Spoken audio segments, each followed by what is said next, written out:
14 at the time. Vice? Anyways, love you and Vice is kind of weird though sometimes. Is this good? I don't even know what all gas no brakes is. I seriously have no idea. I hope you put this in. The whole economy got fucked up because of this shit, dude. Trump might be right about Mexicans, that's all. Yo, is there a really good bot in chat that could literally just speed run the fudge through this really fast? And you can like go brrr, make sure there's not like a flying titty or somebody's back door that we're gonna see somewhere. I would rather die than wear a mask. Yeah, maybe you could introduce me as Andrew Callahan, young creative with his finger on the pulse, 3.4 GPA multimedia journalist, interested in creating anthropological road-based study of American oddity. All gas, no brakes. Adolf Hitler, they have reincarnated him. I never thought the show would be this big. 3.5 years Oh, thanks so much, Mashu. Be recognized in public, but I want to be able to do different things. I want to be able to make strictly comedic shit. You hear that? And actually do real reporting at the same time. This is how people are actually feeling. Everyone feel like that. I just want to show people how crazy things actually are.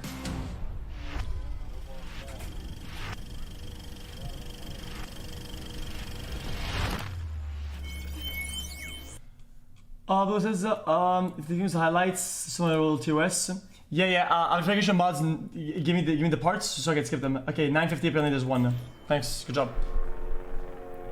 I live at Walmart, basically in Indiana. I don't live in Indiana, but spiritually and metaphorically, I basically live in Indiana because I live at identical Walmarts from truck stop to truck stop. So I'm Indiana based.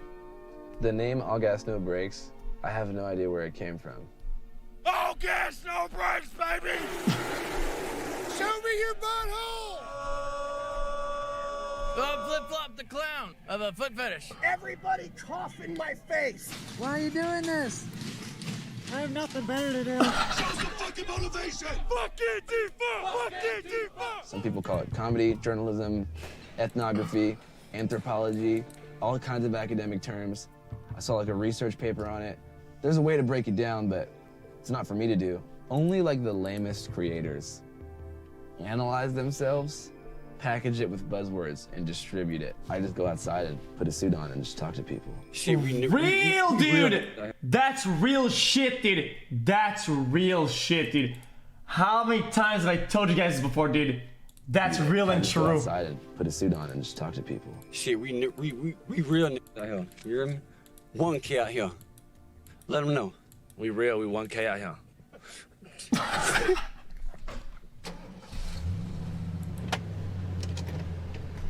Yeah, we're going to the Goodwill in Rapid City, South Dakota to get a new, crispy, oversized suit jacket and suit pants to do some interviews with bikers at Sturgis Bike Week. I think Rapid City's like 45 minutes south of Sturgis, so only a little bit of a detour. I auctioned off the old suit for charity. I'll skip it, Leacox. The importance of the suit is to appear professional as much as you can, but not like a nerd. These shoulder pads are pretty important. We go for the big because it's funny, but it's also like, this is low-key how news anchors dress out here still. Like, this looks professional, doesn't it? Check it out. Watch. It's so goofy. I first came up with the idea of a suit. Actually, it was related to Vice. I think I was like 18, I was living in New York, and I bought like a suit just like this so I could go to the Vice office in Williamsburg and then pitch my book. I'm in the Big Apple to do big business, and no, I couldn't pitch anything. Nobody? Can you stop videotaping? Didn't work out too good, but that was like the first time I ever wore the suit. 650 I to mean, yeah, 730. the suit is the brand. Like, I usually keep a suit for like 3 or 4 months. The first suit I had for like 6 months straight. This would be a good time to introduce my camera guy. Yo, come here. Hey, come here. Hey, it's my camera guy, Nick. He does all the hard work.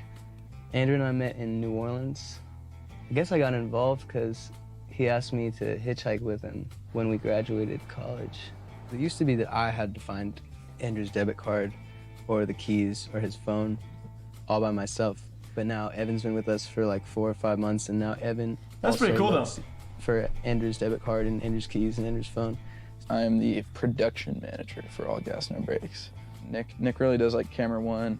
This is not something really suited for a nude beach. It's like real life Borat. Camera two, I'll do audio, I'll finesse people for releases, I handle press.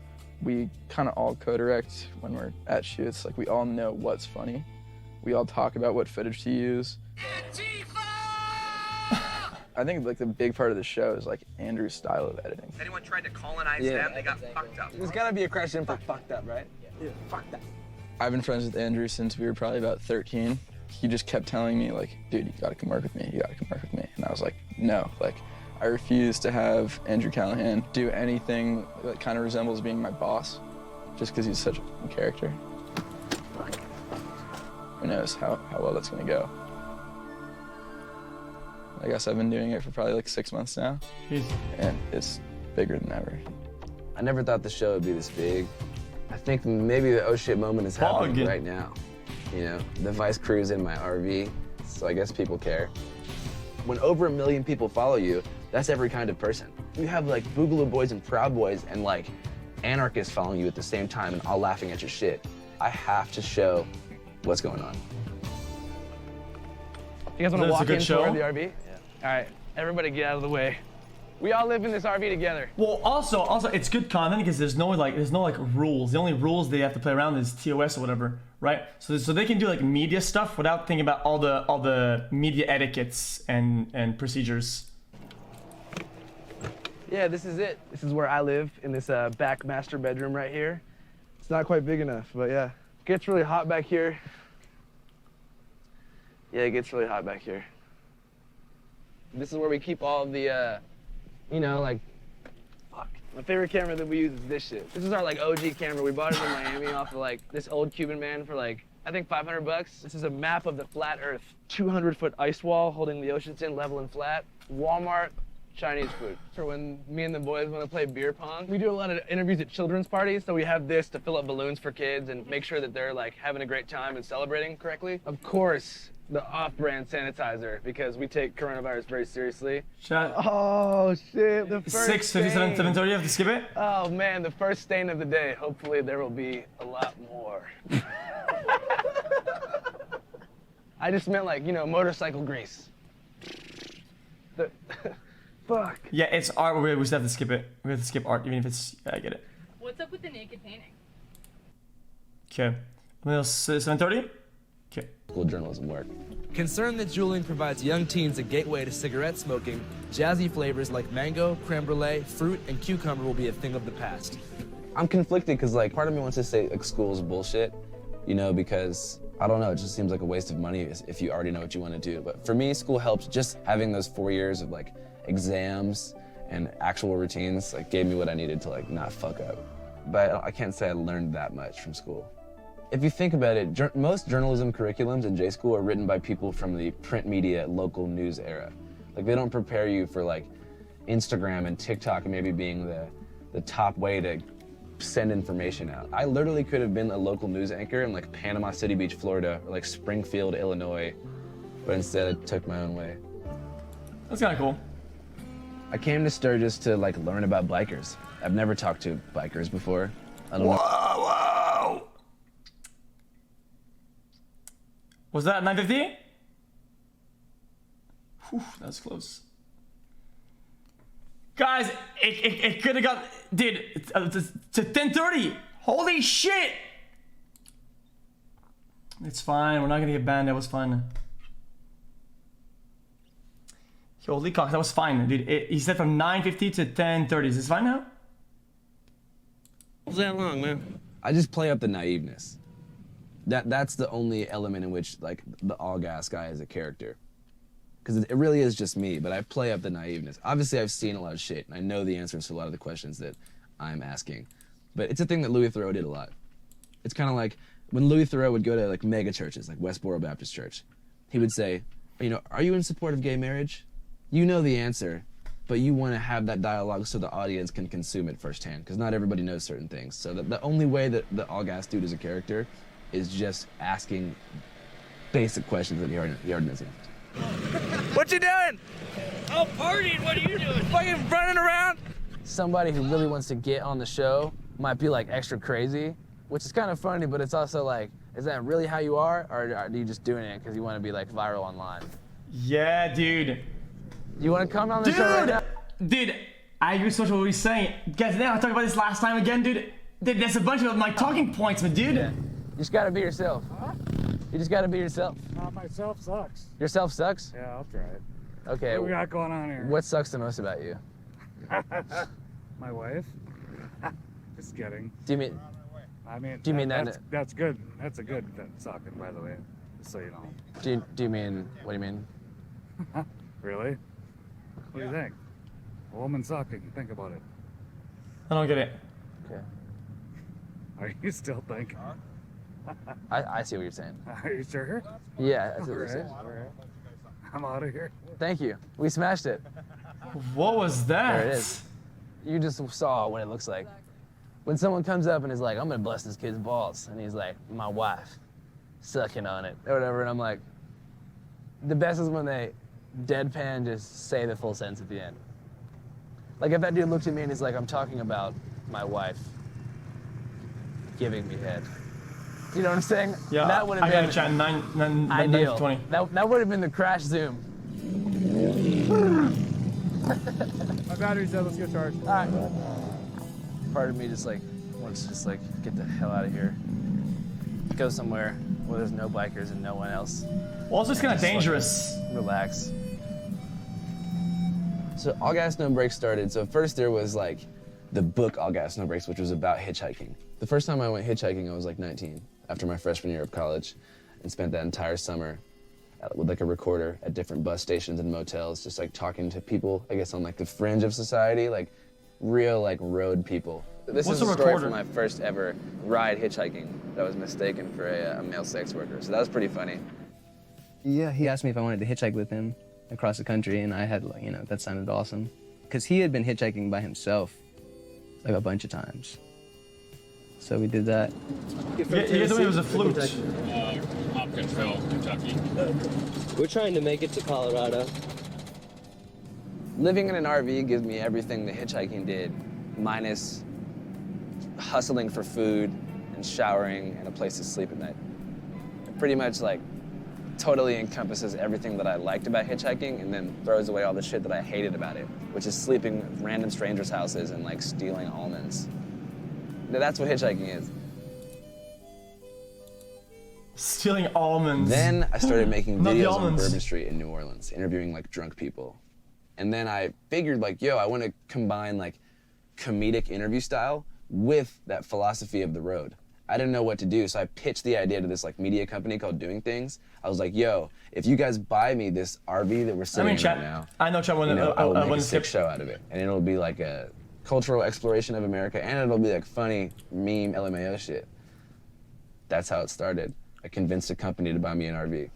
And my first project was That's cool though. Burning Man. They actually bought him an RV? And the stakes were high because each ticket was $2,000 and the parking spot was $2,000. I had a $10,000 budget for my first project and a team of complete, I don't want to say idiots, but unprofessional friends of mine. I mean, those videos are straight up like meme shit. You know, like, we're just making fun of people with those videos, man. Burning Man. I mean, that's like our earliest work, just like crash zooms and like bait questions. Like, we don't do that really anymore. Burning Man was like our peak, just like LMAO meme content era. That's good. It's like limit testing though. This is not real. Flat Earth. No, I think it's interesting because that's like limit testing, you know, like you try the most baity stuff or whatever at the beginning when you start, say people will react, and then you kind of know where you're going next. This was our first like, undercover dive into the conspiracy world. We kind of just like exposed them. We didn't realize that it was going to be about the Jews. The Jews are in fucking, they freaking control all of everything. Most Gentiles are not very conspiratorial minded. We weren't going in being like, we're going to make them look anti-Semitic. 4 minutes into every interview, they give you this look where they're like, all right, I'm gonna name drop the Jew. And then before you know it, they're like fucking totally saying crazy shit about Hitler. A little short guy with the funny mustache about yay tall. He realized that the flat earth model was correct and went to seize the gate of the South in what we call New Berlin, Antarctica. I mean, we don't bait people with any questions. What we do is we remain neutral. which causes people to say insane shit. I don't know why they say crazy shit. I don't say anything. I just stand there with the microphone. I'll be like, I'll look at the camera and they keep going and going. These are so real I guess crazies, Minneapolis though. was the first time I was like, all right, let me actually use this platform that I have to cover some shit that I care about. You know, like I took the suit off for that video. If you ever see me with no suit on, with like a black sweatshirt like this, it means that I'm not there to make jokes. It wasn't so much of me being like, oh, let me get political because, you know, I want to get more of a liberal audience. It was like, media is not covering this. Media is not talking to the people causing they're staying long range in Minneapolis and figuring out why. Why do you feel like people are criticizing the building burnings? Because they don't know. They privileged. They don't care about the humans. They don't care about black folks. This is temporary, okay? This is our future we stand up for. We making history right now. And I filmed from like 11 to 4 in the morning. And I was like, you know what? I feel like I just created something dope. And I feel like I just did the first interview with someone in front of a burning building. And I feel like I'm showing the emotional side of something that shouldn't be explained in terms of property damage. Yeah, so I'll after skip those Minneapolis, I got a segments. lot of love for it, and I realized, like, yo, I actually can make shit that's not built for laughs. But I want to be able to make actually comedic shit and then actually do real reporting at the same time. I don't think anyone is, like, gonna try to box me in at this point. Pizza by the slice and cold beer on Chef, the we're gonna do a patio, major skip incoming. $3.50 a can. It's crazy there's fans out here, right? Sick. Can you get my picture with him? Yeah, Can I get my picture? Of course, of course. White Holy shit! It's Sturgis, bitch! Last night we took 40 tabs of acid and we saw a fucking smash mouth. That's the main thing people get wrong Chat, I about. have to do a major skip chat until like 9:15 over here, apparently. Is 9:25 fine? 9:15?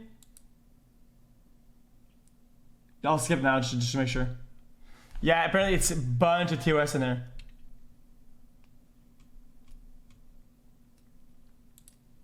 No, there's more? 9:40, holy shit. Is this good from here?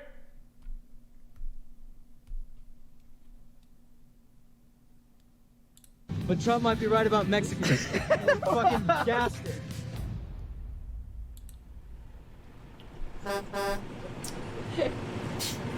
Am I role playing? No. Is this like a stalemate? Is this a fucking showdown? Are we supposed to move? We'll totally go around it. Everybody has indigenous ancestors, you know? Like, Is she gonna hit us? What the fuck is this? Is everything okay? Back up. We have to back the car up? Back it up. Yeah, Why? I'd say I have an emotional connection to the RV, but I'm also ready to stop living in it at any moment.